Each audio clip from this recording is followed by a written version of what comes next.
Raconter complètement la même chose. Alors, je voudrais d'abord commencer par remercier les concepteurs de ce colloque pour une raison simple, c'est qu'ils m'ont obligé à faire un exercice que je n'avais jamais fait. C'est moi qui suis responsable du titre, le récit judiciaire de la frontière dans le marché intérieur, un non-dit pour un non-lieu. Je promets que lundi, les autorités médicales s'occuperont de moi parce qu'il y a un côté un peu vertigineux à la chose. Et je vais essayer juste de vous en donner quelques éléments. Alors, j'avais envie de partir d'une phrase que j'ai trouvée dans une interview de Eri De Luca, qui s'intitulait « L'Europe est indiscutable » et qui disait la chose suivante: l'Europe n'est pas seulement nécessaire, elle est le seul antidote à la régurgitation des nationalismes. L'histoire est un chien qui retourne à son vomi, l'Europe est la haie qui l'en empêche, elle n'est pas remplaçable, on ne revient pas aux frontières et aux douanes intérieures. Dans l'imaginaire du poète, le grand œuvre de l'Union européenne, c'est la disparition de ses frontières intérieures. Et ce qui est intéressant quand on essaye de regarder un peu les évolutions juridiques de la frontière en droit de l'Union européenne, c'est qu'on est confronté au vide. Plus exactement, on le verra, les institutions commencent à s'approprier ou à se réapproprier cette notion de frontière, mais la grande absente dans cette réappropriation, c'est la Cour de justice. Et donc, mon propos sera essayer de savoir pourquoi. Je ne suis pas sûre, je vous livrerai des réponses qui ne sont que les miennes, parce qu'évidemment, se prononcer sur un non-dit, c'est quelque chose qui est certainement un petit peu prétentieux, et je vous prie de m'en excuser. Alors, je voudrais juste en plus rappeler qu'il y a une espèce de malentendu originel sur ces frontières, parce que tout le monde pense que l'Europe supprime les frontières, sauf Robert Schuman, qui, quand même, dans le seul écrit qu'il ait laissé, dit la chose suivante: le projet de l'Union européenne, ce n'est pas de faire disparaître les frontières, qui sont l'héritage de l'histoire, qui sont l'héritage des guerres, comme il le dit, et des mariages princiers, et qui doivent rester, et qui sont restés. Il utilise, Robert Schuman, une expression qui me semble intéressante. Il dit: il faut dévaluer les frontières, et il propose d'utiliser le droit pour en aspirer le venin protectionniste. Et c'est peut-être quelque chose qu'on oublie, effectivement, quand on pense un peu rapidement à la déconstruction des frontières. Alors, pourquoi le sujet m'a semblé important? C'est que, évidemment, on est, et vous l'avez, je suppose, tous entendu dans les différentes interventions pour les élections au Parlement européen, en France, en tout cas, tous les partis parlent des frontières, proposent de renforcer les frontières extérieures, de renforcer les frontières nationales, de renforcer les frontières extérieures et nationales. Donc je pense qu'on a à peu près un consensus sur l'idée qu'il faut renforcer les frontières, après lesquelles, effectivement, c'est un petit peu plus compliqué. Alors l'Europe est évidemment confrontée, et je ne reviendrai pas là-dessus, avec la crise des migrants. Le problème, effectivement, qui va être celui de la Cour de justice, c'est qu'elle a du mal d'abord à parler de la frontière, et elle a du mal à se départir de l'idée de frontière ligne, qui est l'héritage du droit international et du droit constitutionnel. Et elle a beaucoup de mal à passer à ce que certains, qui sont des spécialistes de ce qu'on appelle les border studies, voudraient, c'est-à-dire une frontière réseau, qui permettent en fait de penser le contemporain comme multiplication de points frontières qui sont des points de passage. Alors, ce que je vous propose, c'est effectivement de regarder un peu ce que dit la Cour de justice. Je voulais juste rappeler une autre interview de Donald Tusk qui date du 10 mai dernier. Il dit une chose intéressante, ce garçon, avant d'être promis à d'autres fonctions. Il dit: nous avons réussi à faire évoluer favorablement la philosophie sur les frontières en Europe. Le Conseil européen parle de frontières, la Commission européenne dit des frontières extérieures en matière de libre circulation des marchandises qu'elles doivent être le filtre naturel, donc tout le monde parle des frontières. C'est plus compliqué pour la Cour de justice. Alors, mon premier point, ça va être d'essayer de comprendre ce non-narratif de la frontière qui, à mon avis, permet à la Cour de dire l'évidence de l'intégration. Alors, je suis partie d'un petit retour statistique qui est facile à faire et qui est peut-être certainement facile à dire.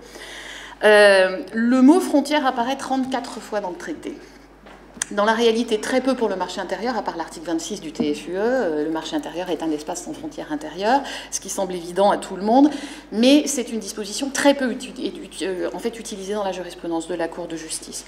La frontière, elle apparaît essentiellement dans l'espace de liberté, de sécurité et de justice parce qu'on parle de politique de franchissement des frontières. Et donc il y a beaucoup d'occurrences qui apparaissent à ce moment-là.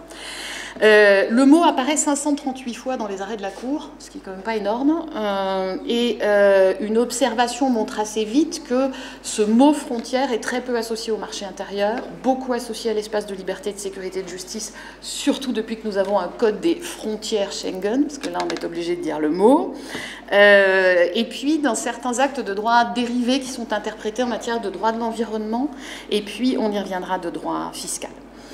Je pense que pour la Cour, depuis le départ, la frontière est une évidence juridique, c'est-à-dire qu'elle ne peut pas supprimer une frontière qui n'a pas été supprimée par les États.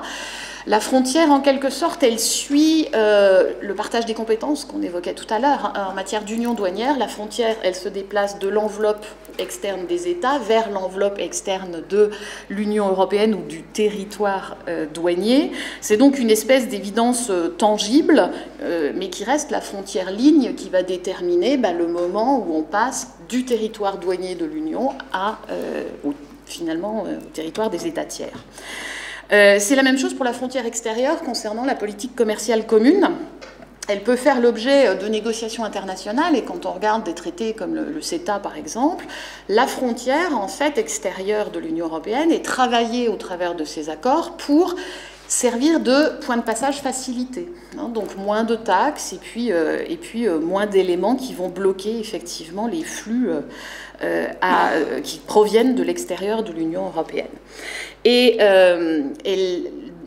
l'Union européenne, elle a initié un mouvement pour que ces frontières extérieures suivent le modèle des frontières intérieures, c'est-à-dire soient vraiment des zones qui laissent passer un maximum de flux en éliminant, y compris aujourd'hui dans les accords dits nouvelle génération, ce qu'on pourrait appeler la viscosité administrative aux frontières. Vous l'avez tous expérimenté. C'est la chose la plus dissuasive du monde, la viscosité administrative aux frontières, et c'est ce qu'on peut essayer de limiter, effectivement, si on veut augmenter les flux commerciaux. Évidemment, la frontière, elle n'est pas ignorée par la Cour de justice. On trouve le mot dans l'affaire Fonds social des ouvriers diamantaires, on va la trouver dans l'affaire Carbonati. La frontière, en fait, évidemment, elle est utilisée, mais elle n'est pas un concept juridique. C'est en fait un étalon qui va servir à penser ce qu'est une taxe d'effet équivalent. Et c'est en fait le référent que l'État ne doit plus avoir dans sa législation. Et je crois que c'est pour moi l'une des explications qui fait que la frontière est tue par la Cour, parce que la frontière doit disparaître des réflexes normatifs des États quand ils construisent leurs droits, ce qui évidemment va à l'inverse de la construction du droit sur le modèle des États-nations. Alors la Cour, le seul moment où elle se prononce un peu sur la frontière, c'est sur la frontière infra-étatique, pour dire une taxe qui est perçue à raison du franchissement d'une frontière régionale, voire d'une frontière d'une municipalité dans l'affaire des Marbres de Carrare, eh bien, ça sera une taxe d'effet équivalent à droit de douane. Ce pourquoi, d'ailleurs, elle a été souvent vivement critiquée. C'est un des seuls moments, d'ailleurs, où la Cour va utiliser l'article 26 du TFUE. Elle va dire, s'il faut les supprimer, parce que c'est marqué dans le traité que le marché intérieur, c'est un espace sans frontières intérieures, et on ne dit pas sans frontières intérieures nationales. On dit sans frontières intérieures. Donc, on ne revient pas au Moyen-Âge, et finalement à ce qui était la réalité de ce commerce à ce moment-là. Alors évidemment, la réalité va apparaître aussi dans l'espace Schengen, où on va assez vite voir que la frontière, c'est un lieu de passage, et puis petit à petit, c'est un lieu de catégorisation des migrants, on y reviendra. Alors, à l'intérieur de cet espace Schengen, gouverné par la confiance mutuelle, comme ça a été rappelé tout à l'heure, eh bien, on peut déconstruire la frontière, ce qui va autoriser ensuite l'Union européenne à construire sa frontière extérieure, qui va, pour la migration, assumer au fond la même fonction que les antiques frontières nationales. Elles servent de lieu de protection, en fait, de la cohésion interne. Et la Cour va même finalement jusqu'à aller sur ce que j'appellerais un narratif refoulé pour la frontière tue ou la frontière en réalité tuée. Et c'est très visible dans sa jurisprudence sur les mesures d'effet équivalent. Alors même qu'elle est face à des frontières normatives, à des frontières particulièrement puissantes. Je rappelle que quand on a négocié avec les États-Unis et qu'on commence à dire qu'on voudrait négocier pour effectivement qu'il y ait moins de frontières normatives, on parle du mur réglementaire. Et c'est pas du tout sur cette image-là, en fait, sur ce narratif-là que part la Cour de justice. Elle ne part que sur les effets de la frontière. Ce qu'il faut supprimer, c'est l'obstacle. Ce qu'il faut supprimer, c'est l'entrave. C'est uniquement là-dessus, en fait, qu'elle va fonder sa jurisprudence. Et ce qu'elle raconte à ce moment-là, c'est la tension entre l'intérêt général de l'Union, c'est-à-dire faire circuler des marchandises, comme des services, comme des personnes, etc., et l'intérêt général de l'État. Et l'État, en quelque sorte, n'est plus le gardien de ses frontières, il est le gardien de son intérêt général. Et cette tension est régulée par la Cour de justice au travers du principe de proportionnalité, mais c'est une toute autre histoire qu'elle raconte que l'histoire de la disparition des frontières.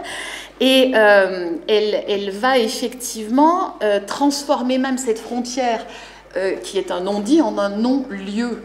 Alors, je ne sais pas si vous avez vu les quelques expositions qui circulent par des photographes qui ont pris en photo la frontière en Europe. C'est absolument fascinant.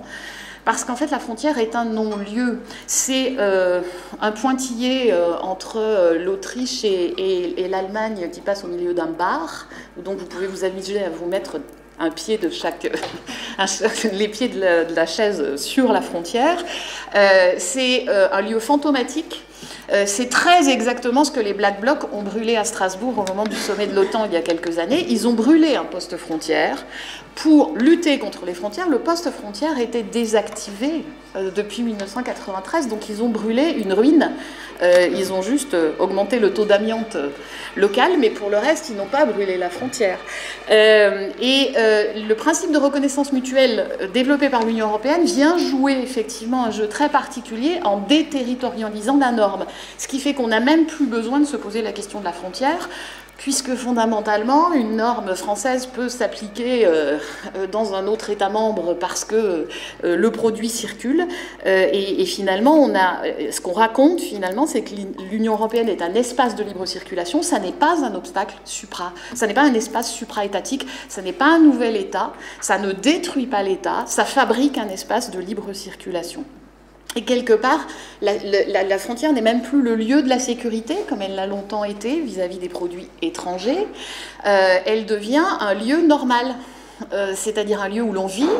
Et pour ça, il suffit de voir l'urbanisation de la frontière entre Strasbourg et Kehl pour s'apercevoir qu'effectivement, la frontière devient un jardin des deux rives. Donc, vous pouvez utiliser le jardin rive allemande ou rive française, sans qu'en fait vous ayez de temps à attendre ou de papier à montrer. Ces espaces européens, en fait, vont petit à petit, je trouve, dans la jurisprudence, remplacer les territoires des États, finalement, comme narratif principal. Et la frontière, finalement, peut être tue parce qu'elle n'a plus de fonction constitutive dans l'Union européenne, et donc elle peut perdre de sa consistance conceptuelle. Alors évidemment, le problème qu'on affronte aujourd'hui, c'est que on doit poser, à mon avis, la question de savoir s'il est temps de reconstruire un narratif de la frontière. Pourquoi ? Parce que l'air du temps n'est plus le même et qu'il fait tourner la girouette des idéologies dans un sens un peu différent. On passe du libre-échange vers le repli national, voire dans certains cas le nationalisme. Et la frontière redevient, c'est assez clair dans ces élections, un horizon politique. Alors évidemment, toute la question, c'est de savoir si la Cour est capable de raconter une nouvelle histoire des frontières. Alors elle a beaucoup de mal, selon moi, à raconter la frontière protection. Alors il y a un exemple que je citerai, vous en trouverez d'autres dans le papier, mais elle a beaucoup de mal à admettre que certaines politiques soient des politiques territorialisées. Et là, pour moi, l'un des exemples que je trouve le plus frappant, et on passe dans la logique floue d'Alice au Pays des Merveilles, dans ce que raconte la Cour, c'est sa jurisprudence sur la fiscalité directe. C'est-à-dire que, dans un même paragraphe, elle explique que les États sont compétents sur la fiscalité directe et pas l'Union, que les États peuvent très bien concevoir du coup leur politique fiscale sur le principe de territorialité, mais que quand même ils sont dans un marché intérieur. Alors du coup, il va falloir limiter quand même un peu ce que peuvent faire les États en matière de fiscalité directe. Et là, elle invente un concept qui est assez intéressant. Elle dit en fait qu'il y a un problème quand les États établissent ce qu'elle appelle une différence de traitement désavantageuse. Alors j'aurais tendance à penser que c'est une discrimination, mais elle ne le dit pas toujours. Et ça l'a conduit à dire que la différence de traitement peut être justifiée, je cite, si elle est objective. Donc une discrimination n'est pas une discrimination, effectivement, si la différence de traitement est objective, jusque-là on est d'accord, mais ce n'est pas une justification. C'est que ce n'est pas la peine d'aller qualifier d'entravant une mesure fiscale qui fondamentalement n'établit aucune distinction. Et puis sinon, si elle répond à des raisons impérieuses d'intérêt général. Et là, la Cour est obligée de tordre sa jurisprudence sur le marché intérieur parce qu'une discrimination, normalement, n'est pas justifiable par une raison impérieuse d'intérêt général. Et donc, on assiste à une espèce de cocktail qu'un avocat général a récemment qualifié de cocktail étrange, qui est un brin hallucinogène, effectivement, où la Cour de justice, on sent bien qu'elle est embêtée parce qu'elle ne peut pas dire que le principe de territorialité est contraire à l'Union européenne. Mais en même temps, c'est un peu gênant dans un marché sans frontières intérieures. Et cette tension-là, elle ne sait pas très bien comment la résoudre. Et ça l'a conduit d'ailleurs à multiplier les raisons impérieuses d'intérêt général. Elle a reconnu dans une affaire Windkraft, alors là où on ne comprend plus rien quand on la lit avec les lunettes d'un spécialiste de marché intérieur, la Cour va repêcher des jurisprudences des années 80 pour expliquer, c'est un bête problème de non-reconnaissance mutuelle, l'affaire Windkraft, non-reconnaissance mutuelle de certificats verts. La Cour ne mentionne jamais le mot non-reconnaissance mutuelle parce que sinon elle va être obligée de condamner le système et elle ne veut pas le condamner. Et donc elle va tordre les principes du droit du marché intérieur, inventer au passage une nouvelle exigence impérieuse d'intérêt général, la promotion des ENR, ça va bien dans le sens de la politique énergétique de l'Union européenne, pour arriver à légitimer le système. Elle a récemment trouvé deux nouvelles raisons impérieuses d'intérêt général, qui montre effectivement qu'elle peut être très créative pour que les frontières puissent être maintenues quand l'intérêt général de l'État est en cause, le respect du haut défunt, et puis elle ne le dit pas clairement, mais presque, le fait que l'Italie est un pays essentiellement catholique. Alors, elle, évidemment, est un peu embêtée avec la chose, donc elle fait ce qu'elle fait d'habitude quand elle est un peu embêtée. Elle ne se prononce pas sur la raison impérieuse d'intérêt général, se prononce sur la première. Hein. Elle dit le respect du haut défunt, c'est une raison impérieuse d'intérêt général. La mesure italienne est disproportionnée. Et puis sur le reste, c'est la mesure italienne est en toute hypothèse disproportionnée. Donc, je ne veux pas me prononcer sur le fait que, de toute façon, c'est disproportionné, ce qu'elle a fait aussi beaucoup sur l'interprétation de la directive service. Alors, évidemment, le dernier élément, c'est comment est-ce qu'on passe de ces ambiguïtés qui deviennent un peu difficiles à porter pour la Cour de justice à une politique, finalement, où la frontière deviendrait une espèce d'objet du droit de l'Union européenne. Alors, là, la jurisprudence, si vous voulez, on n'a pas de narratif, on a, je pense même pas des fragments, on a fait une espèce de préparation d'un discours sur certains arrêts, plus que sur d'autres. Et l'un des arrêts que je trouvais intéressant, c'est l'arrêt du 19 mars dernier, qui traite d'un problème qui va obliger la Cour à affronter les frontières, puisqu'il s'agit de la réappropriation nationale des frontières dans l'espace Schengen par la France au titre de l'article 23 du Code des frontières Schengen, c'est-à-dire pour des raisons liées à la lutte contre le terrorisme. Et la Cour va dissocier, alors évidemment elle ne fait que lire le Code Schengen, c'est pour ça que je dis que c'est un narratif qui est une espèce de gestation, parce que c'est pas, elle lit le code et elle dit voilà, il y a deux notions mutuellement exclusives, la frontière extérieure et la frontière intérieure. La frontière extérieure de l'Union, elle suit sa logique, qui est une logique de tri des migrants, de manière à savoir si le migrant, il faut le promettre à la directive retour, il faut lui accorder l'asile, il faut le faire rentrer, etc. Et puis, il y a la frontière intérieure des États. Et celle-là, c'est une frontière de libre circulation. Donc, même quand les États se réapproprient la frontière intérieure, ils ne se réapproprient pas l'entièreté du contrôle. Et alors, ce narratif-là peut être extrêmement puissant parce que ce que ça raconte, c'est que quelque part, l'intégration européenne, c'est une intégration qui a irrémédiablement modifié la frontière intérieure de l'Union. Et pour moi, évidemment, l'exemple qui est caricatural, c'est le Brexit. C'est-à-dire que le Brexit n'est pas possible à cause d'une histoire de frontière intérieure qui ne peut pas redevenir frontière extérieure, qui est la frontière irlandaise. Et c'est tout ce narratif-là qui manque effectivement pour le moment dans la jurisprudence de la Cour et qui pourrait être utilisé. Alors évidemment, ce qui va être difficile, c'est que les frontières sont dans les logiques des accords en matière de migration, comme d'ailleurs en matière de marchandises, délocalisées. Et délocalisées dans des États tiers. La question pourrait être, si on se réapproprie la frontière comme étant une notion européenne, et de dire il y a une notion européenne de frontière extérieure, quand la frontière est délocalisée dans un autre État tiers pour favoriser le contrôle des migrants, favoriser le contrôle des marchandises, etc., eh bien, l'Union européenne devra exporter, par une espèce d'application extraterritoriale, sa conception de la frontière extérieure dans les hotspots qui sont situés dans des États tiers.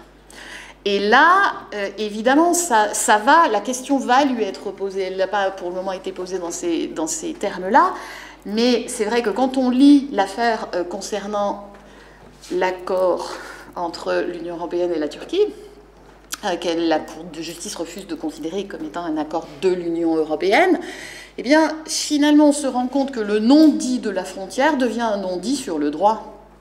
C'est-à-dire que la Cour n'arrive même plus à raconter le droit parce que quelque part elle est saisie par la raison d'État. Et c'est là où je trouvais que c'était intéressant de réfléchir avec le narratif parce qu'on se rend compte effectivement que le non-récit de la frontière, c'est peut-être aussi un non-récit auquel est condamnée la Cour de justice. Parce que la frontière est une notion politique. Et peut-être n'est-elle au fond qu'une notion politique, beaucoup plus qu'une notion juridique. Mais le problème, c'est que dans son narratif, la Cour de justice, elle ne peut raconter que le droit.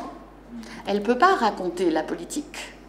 Et le rééquilibrage, et je pense en particulier au dernier bouquin de Luc Van Middelaar, Quand l'Europe improvise, où on voit comment finalement, au moment de la crise grecque, au moment de la crise des migrants, au moment, etc., l'Europe dépasse la lettre du traité parce qu'elle n'a pas le choix, il faut qu'elle trouve une solution. Le politique, à ce moment-là, c'est qu'on va plus loin que le droit, qu'on précède le droit, alors que dans certains cas, on ne respecte pas trop les préceptes juridiques. Le problème, c'est que si on fait ça, effectivement, ça devient une frontière, quelque part, pour le narratif de la Cour de justice, parce que la Cour de justice, elle est dominante dans le narratif de l'Union européenne tant qu'elle a la main sur le développement de l'intégration. Et la question que ça pose, effectivement, aujourd'hui, c'est que si le politique rattrape le droit de l'Union européenne, eh bien, la Cour de justice, elle va quelque part développer un narratif, mais qui ne sera, si je puis dire, que le narratif du droit. Merci beaucoup.